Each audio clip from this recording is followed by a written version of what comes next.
తొలి బడ్జెట్ సమావేశంలో BRS party వాళ్ళు మమ్మల్ని అడ్డుకోవడం జరిగింది. బీసీ మహిళని అని తక్కువ చేసి మాట్లాడుతున్నారు, తక్కువ చేసి ఆమెకు రెస్పెక్ట్ తప్పిస్తున్నారు అని అంటున్నారు. ఏ విధంగా తప్పిస్తున్నారు? నిన్న మేము కూర్చున్న చైర్ కూడా గౌనేషి మేడంని పైన కూర్చోబెట్టారు. మీరు పక్కలు ఉండకూడదు అని చెప్తున్నారు. నేను చెప్తేనే ఎమ్మెల్యే సార్ వచ్చిండు, డిప్యూటీ మేయర్ వచ్చిండు, కమిషనర్ గారు కూడా నా పక్కన కూర్చున్నారు.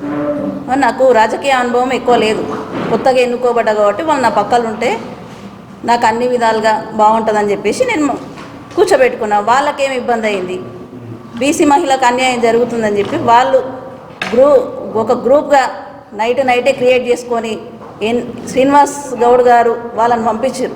కార్పొరేటర్లకు కూడా ఆ ఉద్దేశం లోపల లేదు, కానీ వాళ్ళని బలవంతంగా మీరు రేపు కౌన్సిలింగ్లో అడ్డుకోవాలని చెప్పేసి కార్పొరేటర్లని పంపించడం జరిగింది. బీసీలకు అన్యాయం చేసింది శ్రీనివాస్ గౌడ్ గారు. 10 సంవత్సరాలు నా భర్త శ్రీనివాస్ గారు ఆయనకు ఎంత సేవ చేసిండు అనేది మాకు తెలుసు. 10 సంవత్సరాలు కూడా మీ దగ్గర సేవ చేస్తే మాకు ఒక గుర్తింపు కూడా లేదు. అట్లీస్ట్ ఒక కౌన్సిలర్ టికెట్ కూడా ఇవ్వలేదు. నువ్వు నామినేషన్ వేసిన తర్వాత కూడా రోడ్డు పైన ఏనికోతే రోడ్డు పైన కూడా కలిసి రాసిను వేద్దామని చెప్పి నమ్మి గొంతు కోసే వ్యక్తివి నువ్వు. ఈరోజు బీసీ మహిళకు అన్యాయం జరుగుతుంది అని చెప్పేసి మా ఎమ్మెల్యే సార్ పైకి, మా డిప్యూటీ మేయర్ పైకి, కమిషనర్ గారి పైకి మీరు నోరు పెద్దగా చేయడం జరిగింది. మేమేం రాజుల కాలం నుంచి ఉట్టి పెరిగిన వాళ్ళం కాదు. మేము కిరీటాలు పెట్టుకొని ఏమి ఉండలేదు. మేయర్ పదవి వచ్చింది కదా, కిరీటం కావాలి అది దాన్ని నేనేమనుకోలేదు. నేను అందరు కార్పొరేటర్లతో కలిసి కరెక్ట్ పని చేయాలనుకున్నాను. నేను మహబూబ్ నగర్ డెవలప్మెంట్ చూసుకోవాలి ఎవరైనా కానీ. ఈ రాజకీయ పరంగా ఏ దాంట్లో లొలి చేయాలి, ఏ విషయంలో లొలి చేయాలనేది కాదు. శ్రీనివాస్ గౌడ్ గారికి నేను ఒక్క విషయమే చెప్తున్నాను, ఆయన మీ పని మీరు చూసుకోండి, మా పని మేము చూసుకుంటాం. మాకు మీ దగ్గర ఉన్నప్పుడు మాకు ఎలాంటి గుర్తింపు లేదు. మాకు ఎన్నం శ్రీనివాసరెడ్డి గారు, రేవంత్ రెడ్డి గారు మాకు అసలు ఈ టికెట్ కూడా వస్తుందో రాదో అన్న సందర్భంలో మేము ఉంటే టికెట్ ఇచ్చారు. కార్పొరేటర్గా మేము మెజార్టీతో గెలవడం జరిగింది. ఈరోజు మేయర్ పదవి కూడా బీసీ మహిళకే ఇచ్చారు వాళ్ళు. మేము ఒక అదృష్టంగా భావించి మేము ప్రజలకు సేవ చేయాలనుకున్నాం. మేము మహబూబ్ నగర్ పట్టణ ప్రజలకంతా ప్రతి ఒక్క వార్డులు కూడా విజిట్ చేస్తున్నాం. మేము గత 10 సంవత్సరాలు ఉన్నారు, ఏం పనులు చేశారు మీరు? ప్రజలలో సమస్యలు అన్నీ అలాగే ఉన్నాయి. ఇంత ఇబ్బందుల్లో ఉన్నాం, అందరం కలిసికట్టుగా పని చేసుకోవాలి అన్న విధంగా ఉండాలి. కానీ శ్రీనివాస్ గౌడ్ గారు చాలా నా ఎంబడి పడితే మాత్రం అస్సలు బాగుంటుంది. సార్కి మంచి మర్యాదగా చెప్తున్నాను. ప్రోటోకాల్ లేదు, ఆమెకేం లేదు. నేనే వద్దన్న ఇప్పుడే ప్రోటోకాల్ ఎందుకు నాకు? ఎమ్మెల్యే సార్ గారు అడిగిండు నన్ను, గన్మెన్కి ఇట్లా ఇవ్వాలమ్మా అని అడిగి, వద్దు సార్ నాకు ఇప్పుడే ఏమొద్దని చెప్పినాడు. నేను ఇప్పుడే కొత్తగా ఎన్నికైనా కొద్దిగా ఆగొచ్చు కదా, మీరు ఎందుకు అంత ఇదవుతున్నారు? చట్టంలో లేదని వాళ్ళని తీసుకురమ్మన్న దగ్గరికి. చట్టంలో ఉందో లేదా అనేది నేను చూపిస్తాను. చట్ట ప్రకారమే ఉంది. కరీంనగర్లో ఎవరో పెద్ద చైర్ చేసుకొని పైన కూర్చున్నారని కాదు. ఆయన కేసీఆర్ లాంటి వాడు ఉండొచ్చు, డబ్బులున్న వ్యక్తి ఉండొచ్చు, పైన చైర్ వేసుకొని కూర్చోవచ్చు. నేను మామూలు మహిళనే కార్పొరేటర్లతో అందరితో కలిపే కూర్చుంటాను. 5 ఏళ్ళు మేము సమాజానికి సేవ చేయాలని వచ్చినాం. మేము మహబూబ్నగర్ పట్టణాభివృద్ధి డెవలప్మెంట్ చేయాలనే విధంగానే మేము వచ్చినాం. కానీ పైన చైర్ వేసుకొని కూర్చోవాలి అది దాని రాదు. అసలు పాయింటే కాదు. బీసీ మహిళకు వాల్యూ లేదు, పైన కూర్చోబెట్టలేదు. అసలు మంచి మైండ్తో ఆలోచించవచ్చు కదా. బీసీ మహిళకి ఇంతమంది సపోర్ట్ ఉన్నారు అని చెప్పి ఆ పక్కలందరినీ కూర్చున్న వాళ్ళని మైండ్ పరంగా ఉంటుంది. వాళ్ళ ఆలోచన విధానం బాగలేదు. అట్లా పంపించారు వాళ్ళని. శ్రీనివాస్ గౌడ్ గారే పంపించారు వాళ్ళు. ఈ రాజకీయం అలానే ఉంది. అనుభవం ఉన్న వ్యక్తి డిప్యూటీ మేయర్ గారు, నాకు అన్నలాంటి వ్యక్తి. ఏమున్నా నాకు తెలియకుండా కూడా అన్నీ చెప్తాడు. మేమిద్దరం కలిసికట్టుగా మహబూబ్నగర్ డెవలప్మెంట్ అనేది మున్సిపాలిటీ మా చేతి ఉంది కాబట్టి మేము చేస్తాం పనులు. ఎమ్మెల్యే సార్ అడిగింది నన్ను, గన్మెన్కి ఇట్లా అవసరమా అమ్మ అని. ఇప్పుడేమొద్దు సార్ నాకు అని చెప్పిన. ఈరోజు ప్రోగ్రాంలో భాగంగా నిన్న జరిగిన కౌన్సిల్ మీటింగ్లో బీఆర్ఎస్ పార్టీకి చెందిన కార్పొరేటర్లందరూ కూడా బైకాట్ చేయడం జరిగింది. ఇది చాలా ఆశాదకరంగా అనిపిస్తుంది. ఎందుకంటే ఒక కుర్చీ కోసము బైకాట్ చేయడం అనేది, ఒక వ్యక్తి కోసం బైకాట్ చేయడం అనేది ఇది ఎంతవరకు సమంజసం ప్రజలు గుర్తిస్తున్నారు. మహబూబ్నగర్ ప్రజలు బీసీ ముఖ్యంగా నా పాత్ర ఏముందంటే బీసీ మహిళకు అన్యాయం జరుగుతుందని ఒకటి క్రియేట్ చేశారు. బీసీ మహిళకు ఏ రకంగా అన్యాయం జరిగింది మాకు ప్రూఫ్ కావాలి. పార్టీ మేము జాయిన్ అయినాము, కాంగ్రెస్ పార్టీలో 6 నెలల వ్యవధిలో మాకు టికెట్ ఇవ్వడం జరిగింది మా భార్య గారికి. అలాగే పార్టీ కూడా మాకు సపోర్ట్ చేసి అత్యధిక మెజారిటీతో గెలవడం జరిగింది.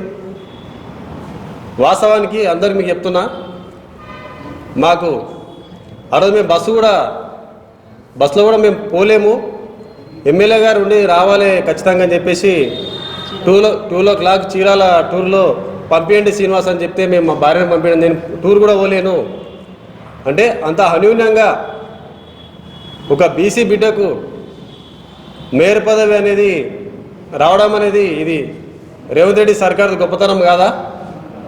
ఎమ్మెల్యే గారు రేవంత్ రెడ్డి గారు అన్ని రకాలుగా ఆలోచించి ఈ యొక్క బీసీ బిడ్డకు మేయర్ పదవి అనేది ఇంకా ఇంతకన్నా గవర్నమెంట్ ఏం చేయాలి?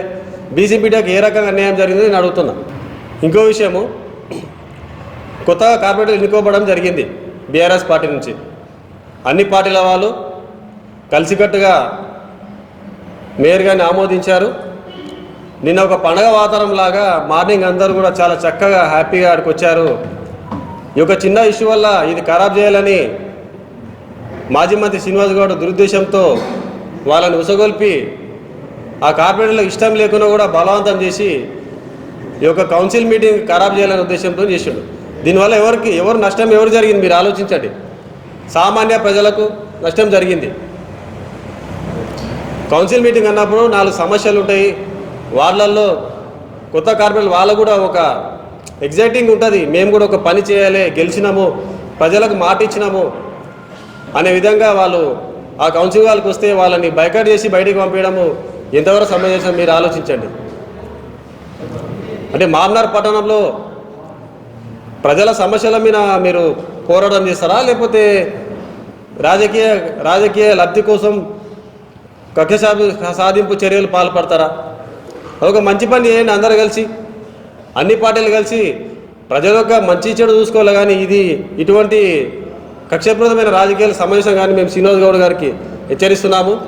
ఎందుకంటే నేను కూడా గతంలో ఆ పార్టీలో పనిచేయడం జరిగింది, ఒక క్రమశిక్షణగా పనిచేశాము. మీరు చూడొచ్చు, మామ్నార్ 49 వార్డులలో మేము 2 సార్లు కూడా బీఆర్ఎస్ పార్టీకి ఎమ్మెల్యే గారికి మెజార్టీ ఇచ్చినాం.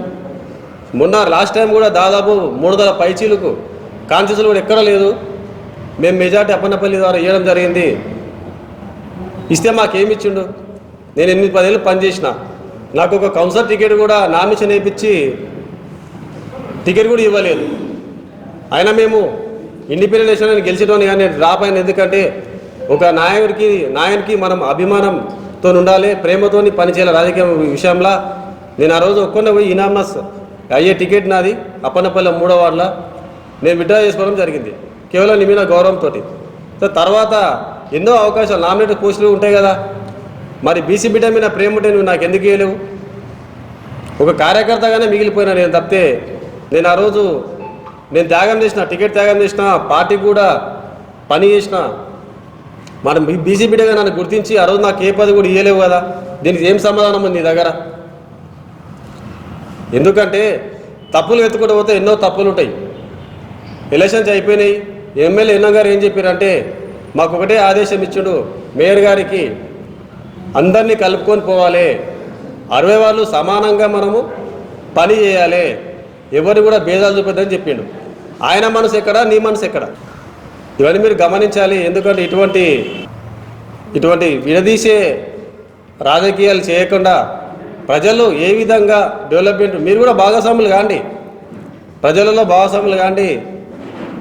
ఏ విధంగా ఒక విజన్ ప్రకారము మామూలు డెవలప్మెంట్ విషయంలో మీరు ముందుండాలి. తప్పితే ఫ్యూచర్ రాజకీయాలలో ముళ్ళముడ చదువుకునే పరిస్థితి వస్తాను అని నేను ముందుగానే చెప్తున్నాను. ఎందుకంటే మామ్నార్ ప్రజలు అంత తిక్కోలేం గారు, ప్రతిదీ గమనిస్తారు, ప్రతిదీ చూస్తున్నారు, సోషల్ మీడియా ద్వారా ప్రతిదీ గమనిస్తున్నారు, ఎవరేం చేస్తున్నారు అనేది అంత క్లియర్గా ఉంది.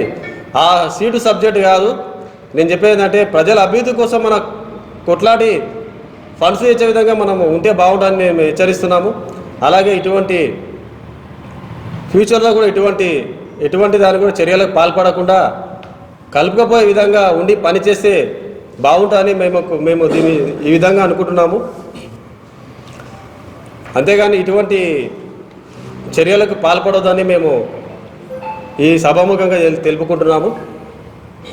అదేవిధంగా ఎమ్మెల్యే ఎన్నో శ్రీనివాసరెడ్డి గారు కూడా మామ్నార్ పట్టణంలో డెవలప్మెంట్ విషయంలో చాలా వేల కోట్లు నిధులు తేవడం జరిగింది. దాన్ని ఖరాబ్ చేయకుండా ఒక సమన్వయంగా పాటించి మళ్ళీ నెక్స్ట్ ఎలక్షన్ వచ్చినప్పుడు మీరు చూపించుకోండి ప్రతాపం. మీరు అప్పుడు మీ అభివృద్ధి ఏందో చూపించి ప్రజలలో ఓట్లు వేసుకోండి. ఇప్పుడు ఎలక్షన్ అయిపోయింది, ఈ మధ్యలో డిస్టర్బ్ చేస్తే పబ్లిక్ డిస్టర్బ్ అవుతారు తప్పితే నాయకులందరూ బాగానే ఉంటారు.